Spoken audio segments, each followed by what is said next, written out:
Geto Suguru walked up to the strongest sorcerer alive, the literal walking god of the Jujutsu world, and said, "Get in the box." And he did it! I will never be over this. But what if he didn't? What if Gojo looked at that prison realm, laughed and said, "Not today"? What if Satoru Gojo never got sealed in the Shibuya incident? Because here's the thing, the entire second half of JJK is basically built on one foundation: Gojo being gone. Strap in, because this what if is gonna go places. Okay, first things first. If Gojo doesn't get sealed, Shibuya ends in under an hour. Like, we're not even having a debate here. Gojo spent most of his seal timeline just standing around, waiting for the prison realm to work. Freed Gojo? He would have gone ballistic. Remember, Gojo tanked Hanami, Choso, Mahito, Jogo simultaneously in the canon. He literally killed Hanami. The disaster curses, creatures that took whole teams of sorcerers to fight, were warm-up reps for him. Gojo clears the disaster curses in minutes. The whole Yuji watches Nanami die arc doesn't happen. Nanami lives. He deserved better anyway. This is where it gets interesting. Kenjaku knows he can't win in a direct fight. So, does he run? Does he try another gambit? Or does Gojo finally get to confront the thing wearing his best friend's face? The 1,000-year plan, Kenjaku's entire scheme, awakening the cursed spirits, manipulating Jujutsu society, merging humanity with Tengen, collapses at step 1. Nanami Kento, killed by Mahito after being already mortally wounded. Hundreds of civilians caught in the crossfire of the cursed spirit invasion. But here's the one that hits different: Nobara Kugisaki. In canon, Nobara gets hit by Mahito's idol transfiguration. Her fate is left ambiguous, but it's not good. In our AU, Gojo stomps Mahito before he ever gets close to her. Nobara just lives, goes home, makes fun of Yuji for crying again. Everything is fine. Nobara Kugisaki, the most swag character in the show, potentially living because one man didn't hesitate for 0.2 seconds. I am not okay. Here's where everyone makes a mistake when they think about this AU. They say, "Oh, Gojo's free, good guys win, roll credits." No, absolutely not. Stop it. Because the real final boss was never Kenjaku. It was never Mahito. It was never even the Jujutsu Society's corruption. It was always Ryomen Sukuna. And here's the thing. Sukuna is inside Yuji Itadori the whole time. Gojo being free doesn't remove that bomb. It just means the war changes shape. In canon, Gojo versus Sukuna was the fight of the century. Gojo gave Sukuna the most legitimate challenge he'd faced in 1,000 years. And even then, Sukuna won.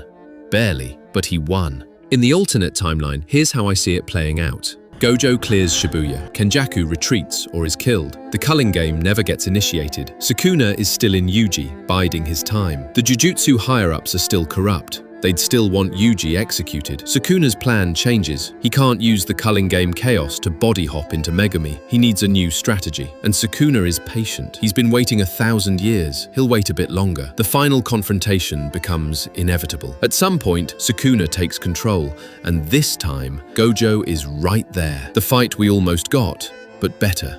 And fought on Gojo's terms.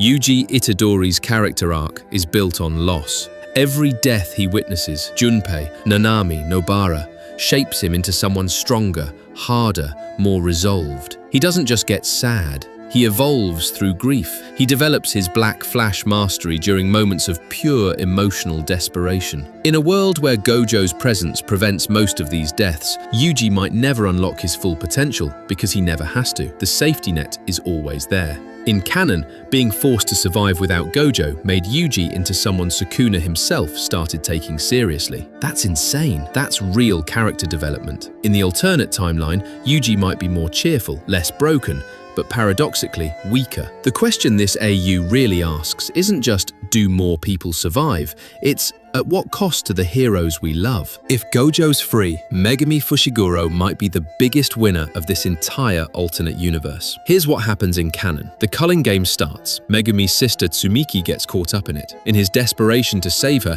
Megumi does something unthinkable. He summons the 10 Shadows technique's most dangerous Shikigami, Mahoraga, in a state of emotional collapse. And Sukuna, watching all this from inside Yuji, smiles. Sukuna had been eyeing Megumi's body as his ideal vessel for a long time. In the alternate timeline, no culling game. Kenjaku is dead or neutralized. Tsumiki doesn't get trapped. Megumi never breaks. Sukuna never gets his perfect opportunity. He stays in Yuji, and Megumi gets to just be a sorcerer, a good one of the best. Growing alongside Yuji and Nobara, getting actually developed as a character. Imagine Megumi having a character arc that doesn't end in body theft. Wild concept. Gege could never. Here's where I give you my actual take, and it might be controversial. Gojo being sealed was the best writing decision in the series. I know, hear me out. The whole point of Gojo Satoru as a character is that he's too strong. He's the load-bearing wall holding up an entire system of sorcery.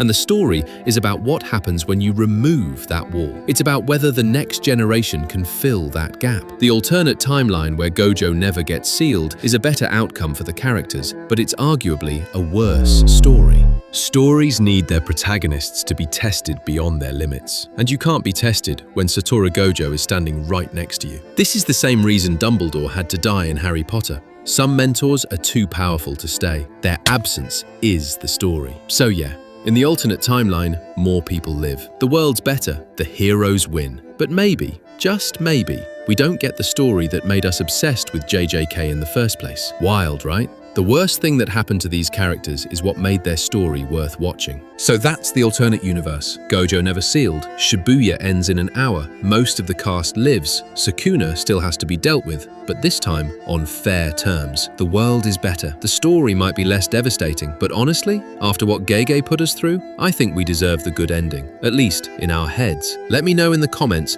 which version do you prefer? The brutal, gut-wrenching story we got, or the alternate timeline where everyone gets to go home? If you say you prefer more suffering, I'm judging you, but also, same. If you enjoyed this breakdown, drop a like. It genuinely helps the channel more than you think. Subscribe if you want more JJK deep dives, anime theory content, and me yelling about fictional characters who deserve better. I'll see you in the next one. And remember, throughout heaven and earth, I alone am the honored one.